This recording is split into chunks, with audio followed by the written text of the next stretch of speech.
रात के सन्नाटे में माया के पुराने घर की लकड़ी की चौखटें अक्सर खड़कती थी, जैसे किसी अदृश्य प्राणी की हल्की आहट हो। पर पिछले कुछ महीनों से उसके कमरे में होने वाली आवाजें सिर्फ खड़खड़ाहट तक सीमित नहीं रही, वे अधिक व्यक्तिगत, अधिक जानने वाली हो गईं। माया 42 साल की, अकेली रहने वाली, शांत ऑफिस वर्क करने वाली महिला थी। उसकी शादी कभी नहीं हुई और बच्चे उसके जीवन में कभी आए ही नहीं। भीड़ भाड़ से दूर उस पुराने पुश्तैनी मकान में रहना उसे हमेशा सुरक्षित लगता था, जब तक कि एक रात उसने पहली बार वह आवाज नहीं सुनी थी। करीब रात के 1:30 बजे थे। बाहर हवा दरवाजे की दरारों में सीटी जैसी आवाजें भर रही थी।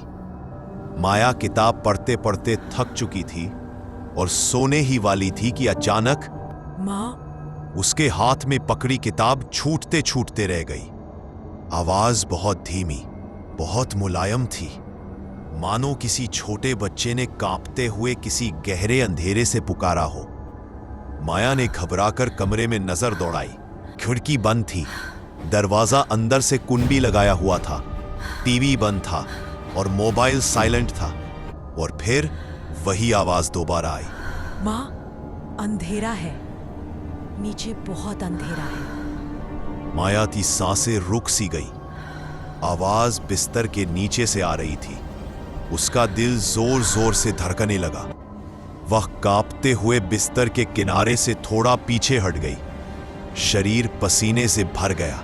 ये कोई सपना है, उसने खुद को समझाया, या शायद मेरा वहम।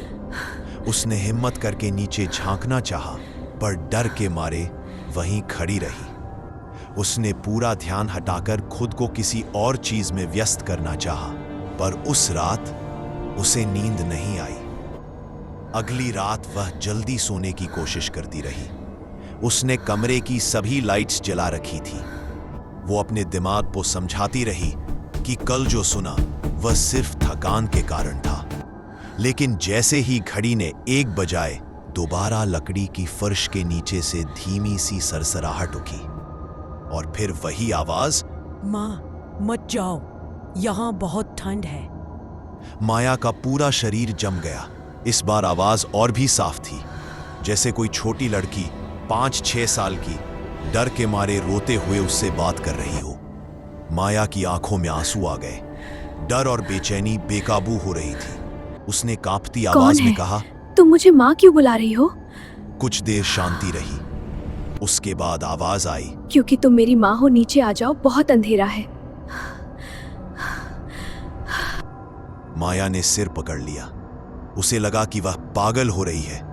उसने रात भर लाइटें जलाकर रखीं, टीवी ऑन किया, लेकिन आवाज वे अभी भी उसके कानों में गूंज रही थी। तीसरी रात माया डरी हुई थी, पर अब उसका डर जिज्ञासा के साथ मिला हुआ था। क्या ये कोई बच्ची है? कहीं फर्श के नीचे कोई छेद हो, कोई फंसा हो, या फिर नहीं। उसने सिर झटका। यह सोच भी डरावनी थी कि कोई इंसान फर्श के नीचे फंसा हो। करीब 2 बजे कमरा अचानक ठंडा होने लगा। तापमान इतना गिर गया कि उसकी सांसें धुंध जैसी दिखने लगी। और फिर धीरे धीरे फर्श की लकड़ी कांपने लगी, जैसे नीचे कोई चल रहा हो, जैसे कोई बिस्तर के ठीक नीचे खड़ा हो। और फिर माँ क्यों नहीं आती? अंधेरा बढ़ रहा है।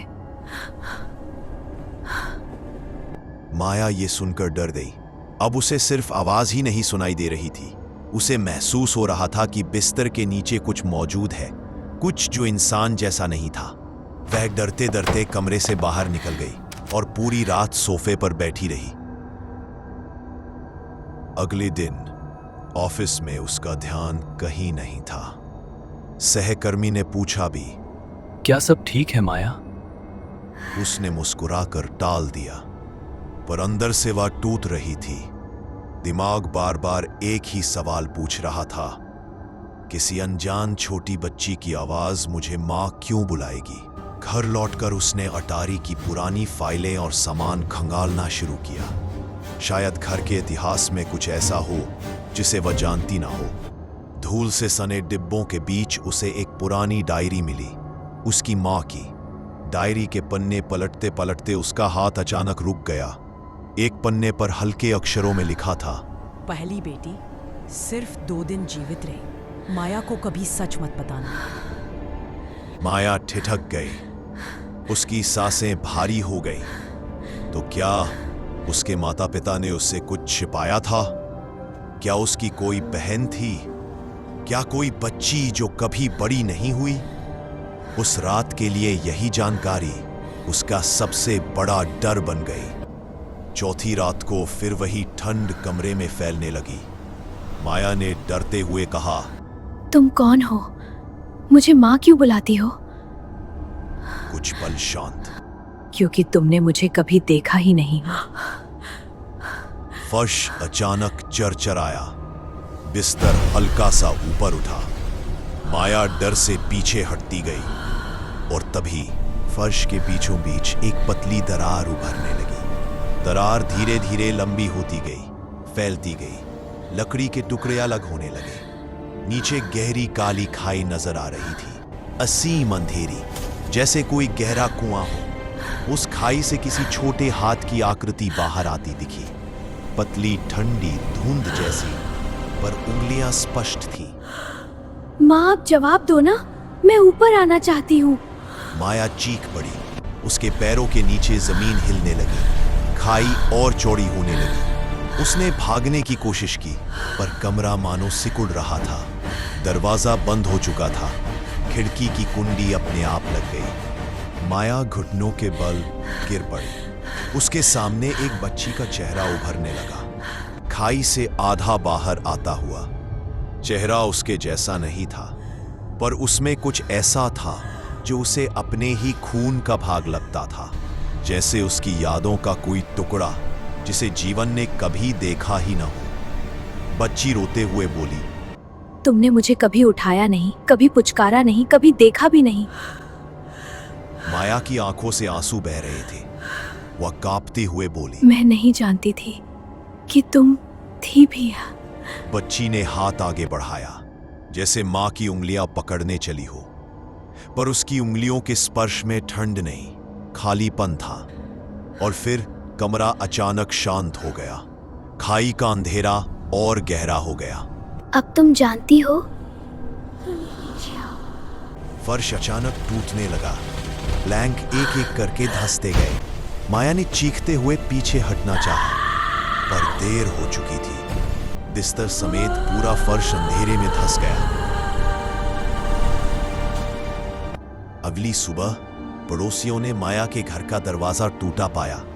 कमरा पूरी तरह खाली था, बिस्तर गायब, फर्श पर पड़ा खड़ा, इतना गहरा कि नीचे कुछ दिखता ही नहीं था। पुलिस की रिपोर्ट में बस इतना लिखा, कोई संघर्ष नहीं, कोई खून नहीं, व्यक्ति लापता। फर्श प्राकृतिक रूप से नहीं टूटा, पर पड़ोसियों ने एक और बात बताई। उन्हें उस रात एक छोटी बच्ची की आवाज सुनाई दी थी, माँ, अब यहाँ अंधेरा नहीं रहा। अगर आपको ये कहानी पसंद आई तो please like, share and subscribe करें, ताकि मैं ऐसी और कहानियां आपके लिए ला सकूं।